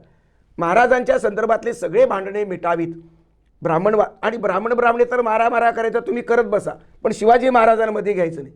ते मेल्याची खात्री करून तुम्ही जखमाऱ्या करत बसला, तुम्ही मारामाऱ्या करतायत, हे मला पटत नाही. ही 7वी भूमिका मी त्याच्यात घेतली आणि ते सगळं छापले मी. म्हणजे जे तुम्हाला रजिस्टर पोस्टाने ज्या स्क्रिप्ट पाठवल्यात 8 विद्वानांना, ती रजिस्टर पोस्टाच्या पावत्या मी पुस्तकात छापल्या. 4 मे 2019ला पाठवलं. एकाने एक ओळी दिली पाठवून दिलेली नाही. हे सत्याची किती निष्ठा आहेत यांच्याकडे पहा. माझं म्हणणं, मी सत्याच्या जवळ जाऊ इच्छितो. सत्य हे मला सर्व माणसांच्या कल्याणासाठी पाहिजे. माझ्या विद्वत्तेच्या पांडित्य प्रदर्शनासाठी मला सत्य नको आहे. सत्य हा सेवेचा आणि कल्याणाचा मार्ग आहे. दुःख हे आव्हान आहे. ते बुद्धालाही होतं, ते तुम्हाला आहे, मला आहे, सगळ्यालाच आहे. दुःखमुक्त मानवता हा बुद्धाचा हेवाद आहे, गांधींचा आहे, येशू ख्रिस्ताचा आहे, पैगंबरांचा आहे, महावीराचा आहे, सगळ्या धर्मात सगळ्या महापुरुषांचा. दुःखमुक्त मानवता एकच कलम आहे. ते कलावंतांचा आहे, प्रतिभावंतांचा आहे, विचारवंतांचा तो देहवाद आहे. आणि म्हणून मी खिचडी करतोय. कारण 4 महापुरुष 10 महापुरुष घेऊनही जर प्रश्न सुटत नसेल तर सगळेच महापुरुष घ्या ना. आणि सगळ्या महापुरुषाला नाक नाही आहे का? मग नाकातला शेंबूड जर कोणी चाटत असेल तर मी समर्थन कसं करू? मला महापुरुषाला मर्यादा असतात, महापुरुषाला नाक असतं. त्या नाकातल्या शेंबडाला कोणी जर फार मोठा रंग देऊन जर मोठा हे करत असेल तर ती भूमिका मला मान्य नाही. मी अंधश्रद्धा बाळगू शकत नाही. आणि बाबासाहेब सुद्धा सत्याचीच भूमिका घेतात, पण व्यक्तिवाद बाबासाहेबांना मान्य नाही. आपल्या देशामध्ये आधुनिक काळामध्ये प्रचंड मोठं विचारमंथन झालेलं आहे. आणि आपली जी वाटचाल आहे, आपल्या देशाची संविधान युगाकडे झालेली वाटचाल म्हणतो मी. संविधान युगाकडे आपल्या देशाची जी वाटचाल होत होती, त्या काळामध्ये ज्या प्रवृत्ती, ज्याला ब्राह्मणी प्रवृत्ती आपण म्हणतो आहोत, संकुचित प्रवृत्ती होतो, त्या प्रवृत्ती तशा अल्पसंख्येमध्ये होत्या. सामान्यपणे 1925ला RSSची निर्मिती झाली, हिंदू महासभा वगैरे त्या कालखंडामध्ये होती. आणि या लोकांच्या पाठीशी जनमत त्या कालखंडामध्ये नव्हतं. परंतु आज आपण संविधान युगामध्ये, लोकशाहीमध्ये 2021मध्ये आलेलो आहोत. तेव्हा आपल्याकडं ज्या प्रवृत्ती विशिष्ट धर्माधारित राष्ट्र निर्माण करावं असा विचार मांडत होत्या, त्या प्रवृत्तीला नाकारलेलं होतं. अशा प्रकारच्या प्रवृत्ती आज केंद्रीय सत्तेमध्ये विराजमान झालेल्या आहेत. आणि त्यातून विशिष्ट धर्माधारित, सांस्कृतिक वगैरे राष्ट्रवाद मांडण्याचा अगदी प्रभावीपणानं प्रयत्न केला जातो आहे. तर या कालखंडामध्ये आपल्या देशाचा वैचारिक प्रवास उलट्या दिशेनं होत आहे. किंवा बाबासाहेब आंबेडकर ज्याला म्हणाले क्रांती प्रतिक्रांती म्हणाले, की प्रतिक्रांतीच्या दिशेने आपण वाटचाल करतो आहोत, असं आपल्याला वाटतं का? प्रतिक्रांतीचा वर्चस्मा, त्यांचं ताकद जी वाढली ती बहुजनांच्या सहभागातून झालेली आहे. प्रतिक्रांतीची पालखी ही ब्राह्मणांच्या खांद्यावर नाही, ब्राह्मण्यग्रस्त ब्राह्मणांच्या मेंदूतून ती पुढे आली आणि बहुजनांच्या खांद्यावरती त्या पालखीची आता वाटचाल सुरू आहे. याचं कारण बहुजनवादी जी काही फिलॉसॉफी आपली आहेत आणि आपल्या महापुरुषाचं योग्य मूल्यमापन आपण केलं नाही. त्यांच्या सामर्थ्याची बेरीज करण्यामध्ये बहुजन कमी पडले. इथल्या समाजवादी चळवळी ऱ्हासाला गेल्या, इथली कम्युनिस्ट चळवळ अधोगतीला गेली, आंबेडकरी चळवळ अनेक गटातटामध्ये विभागली आणि या संबंध अशा प्रकारचं देखावा आपल्याच सामर्थ्याची वजाबाकी होताना आपण पाहत गेलो. पण याची काळजी कोणी वाहिलेली नाही. आपण धंदेवाईक झालो, आपण अज्ञानी ठरलो, आपण वजाबाकीत विभागलो, आपण विघटित झालो आणि उजव्या शक्ती किंवा ज्या प्रस्थापित अशा प्रकारच्या हिंदू राष्ट्रवादाला गोंजारणाऱ्या ज्या प्रवृत्ती आहेत त्या एकत्र आल्या. त्यांनी वेगवेगळी कारस्थाने केली, वेगवेगळे डावपेच खेळले आणि त्यांना एकच धंदा, तो पिढीजात धंदा आहे. त्यांचं वर्चस्व कायम राहावं हे प्रत्येक समाजातल्या प्रत्येक घटकाला तसं वाटणार आहे. ती स्वाभाविकता समर्थनीय नाही. स्वाभाविक RSSचा एक तरी तुकडा पडला का?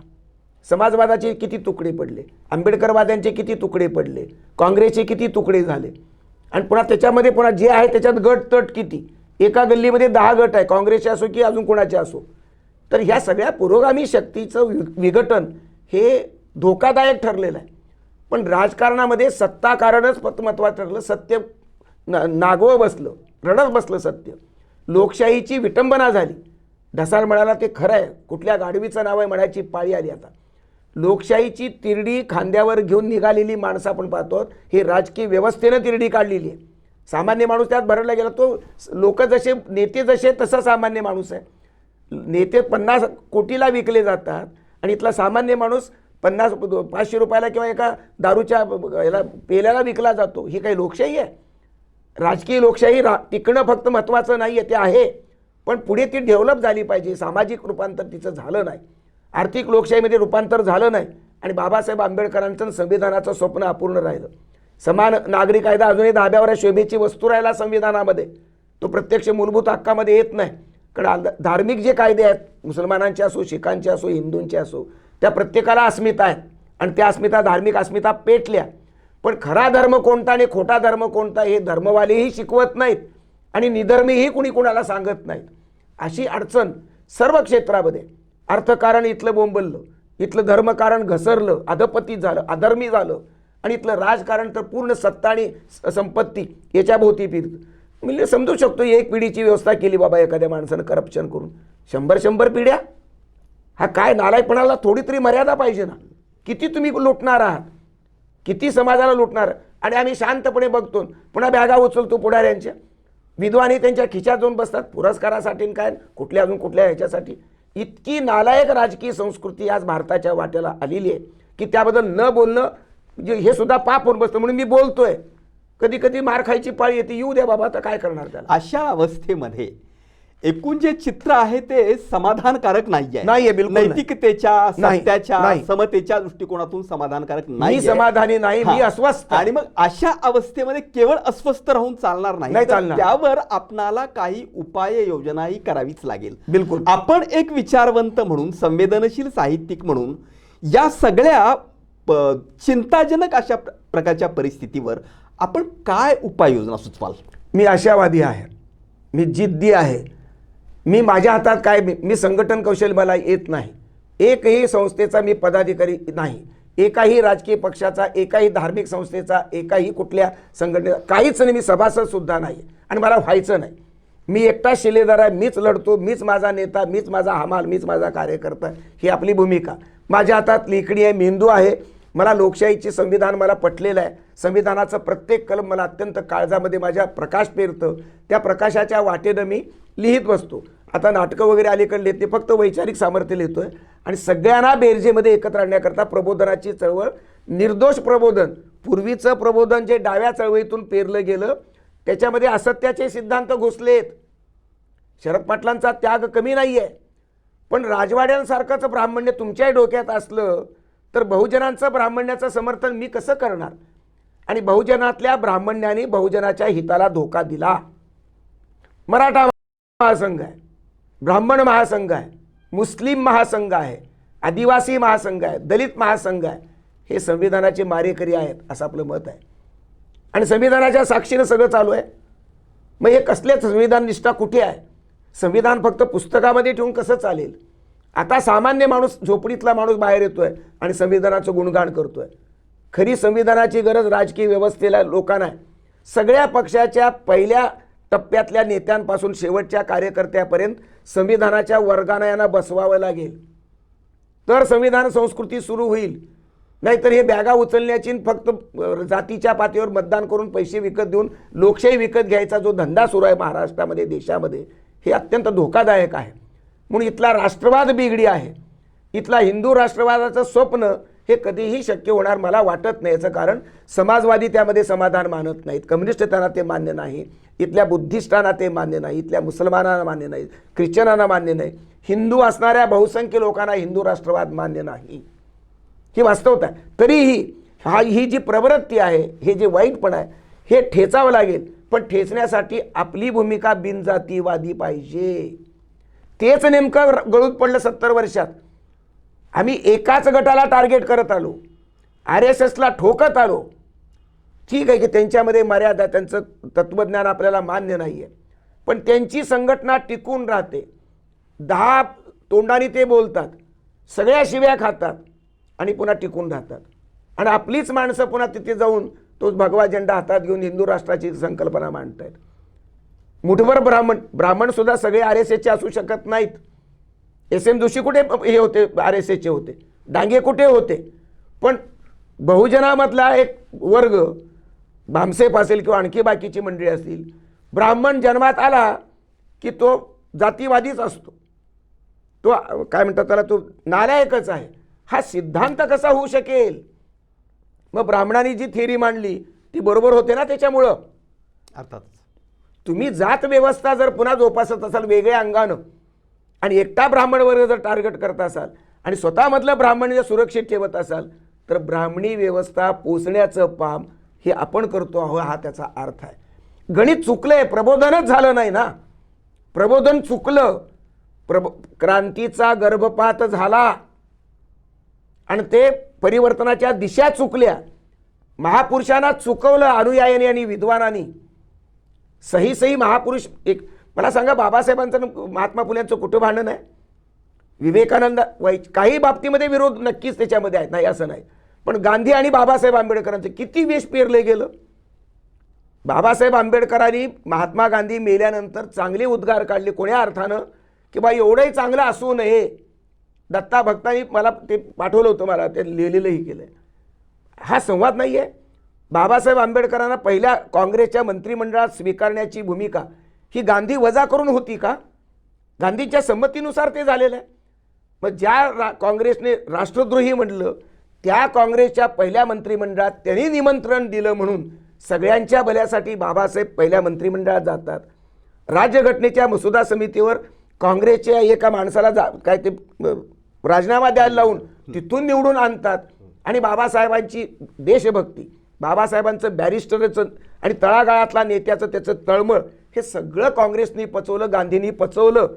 आणि त्यांनी उपकार नाही केले बाबासाहेबावर. त्यांनी बाबासाहेब हाच महत्त्वाचा. बॅरिस्टर 42 होते, 40-42 काँग्रेसकडे होते, हिंदू महासभेकडे बॅरिस्टर होते. एकाही बॅरिस्टरला न बोलवता बाबासाहेबांना त्यांनी घटना समितीचा सन्मान दिला. याचं कारण बाबासाहेब देशभक्त, बाबासाहेब बॅरिस्टर, बाबासाहेब तळागाळाचे नेते. या तोडीचा कोणताही हिंदू किंवा अल्पसंख्याक किंवा दुसरा दलितांमधला नेता नाही. आणि म्हणून हे संविधान निर्माण झालं. आता या संविधानाला गुंडाळून ठेवण्याचं पाप जर गांधींचे वारसदार, बाबासाहेबांचे वारसदार किंवा सगळ्या पक्षाचे वारसदार जर करत असतील, तर यापैकी राष्ट्रद्रोह दुसरा कोणता आहे? संविधानाशी द्रोह म्हणजे राष्ट्रद्रोह आहे. आणि सगळ्यांच्या तोंडात राष्ट्रवादाची भाषा आहे. हे सगळे नकली राष्ट्रवादी आहेत. असली राष्ट्रवादी जो संविधान पाळतो, असली राष्ट्रवादी तुम्ही. मी तुमच्या पाठीमागे आहे. मीही आता असली राष्ट्रवादी, या संविधानवादी मी आहे. संविधान संस्कृतीचं महत्त्व मलाही अलीकडल्या 5-10 वर्षात मला पटलेलं आहे. मी जिथे जाईन तिथे आता संविधानाचा विचार मांडतो. अनिल काणेकरांचं, अनंत राऊतांचं, रोहिदास जाधवांचं आणि विठ्ठल गायकवाडचं नाव घेतो. माझं ते कर्तव्य आहे, कारण ही या संस्कृतीचा पर्याय नाही आहे. हिंदू संस्कृती हे संविधानालाच मान्य नाही आहे, इस्लाम संविधानालाच मान्य नाही आहे. कुठल्याही धर्माचं लेबल संविधान आपला टिळा म्हणून स्वीकारू शकत नाही. मानवतावाद, समतावाद आणि तुमचं एकूण सत्याची निष्ठा ही संविधानाची सगळे मूलभूत पायाभूत आहेत. आणि म्हणून संविधान जपणं, पोजणं आणि ते विकसित करणं, ते जपण्यासाठी लोकशाहीच्या भल्यासाठी तेवढं आवश्यक आहे. का संविधानाची प्रार्थना फक्त काही वेळेस म्हणतो आपण, पण ती अभ्यासक्रमामध्ये लहानपणापासून ती स्वीकारली पाहिजे. राजकीय शुद्धीकरण, धर्मकारणाचं शुद्धीकरण, अर्थकारणाचं शुद्धीकरण हे महत्त्वाची गोष्ट आहे. विवेक हा महत्त्वाचा आहे, सत्यनिष्ठा ही महत्त्वाची आहे. आम्ही टोटॅलिटीमध्ये समाजानंच सत्यनिष्ठा, शुद्धी हे सगळं विसरलेलं आहे. समाजच करप्ट झाला म्हणून संस्कृती करप्ट आपल्या वाट्याला येते. पण सगळंच बिघडलेलं नाही. खूप काही माणसं चांगलं काम करत आहेत, ते आशेची केंद्र आहेत. त्या सगळ्यांना जोडून घेण्यासाठी मी 264 लेखकांच्या पुस्तकाला प्रस्तावना दिली. त्याच्यामध्ये आदिवासी आहेत, भटके विमुक्त आहेत, आंबेडकरवादी आहेत, त्यामध्ये ख्रिश्चन आहेत, इस्लामिक आहेत, सगळ्या जाती धर्माचे लोक आहेत. आणि मी मरेपर्यंत एक प्रण केला की जो प्रस्तावना मागतो मी त्याला देतो. 264 झाल्या. पुस्तकं 46 नाही, तो जुना बायोडाटा असेल तुमच्याकडे, 57 ग्रंथ झाले. त्यामध्ये आता शिवाजी महाराजाचा आता आला, आता विवेकाच्या पेरणीचा एक ग्रंथ अजून पुन्हा येऊ लागला. तर मला जेवढं जमेल तेवढं मी करतो. माझ्या आयुष्याला मर्यादा आहेत. मला डायबिटीस आहे, मला BP आहे. आणि काही लोक पुन्हा विरोधात ते भूमिका घेत आहेत. पुन्हा मला ब्राह्मण ठरवतात. अरे बाबा, मी सोडून जानवं तोडून तुमच्याकडे येतोय ना. तुम्ही तुमच्या जातीचं मेंदूतलं जानवं काढा. तुमचा बाबासाहेब आंबेडकरावरचा जातीचा क्लेम हा पराभव आहे बाबासाहेबांचा. माझा वैचारिक क्लेम बाबासाहेबावरती आहे. मी बाबासाहेबांचा खरा भक्त आहे. मी, तुम्ही नाही आहेत. ही आपली भूमिका आहे. हे आम्ही जगणं तेच आहे ना. पण तो खूप चांगले प्रश्न विचारतायत. खूप मोकळं केलं तुम्ही मला. आपण युवा प्रबोधन मंच अर्थात YPM इंडियन क्रांतीच्या या स्टुडिओमध्ये आलात आणि मी इथं उपस्थित केलेल्या वेगवेगळ्या प्रश्नांना अगदी दिलखुलासपणानं उत्तरं दिली. प्रश्न पण फार मस्त होते. त्याबद्दल मी आपलं मनपूर्वक आभार मानतो सर. नमस्कार. नमस्कार. थँक्यू. आनंद. खूप आभारी.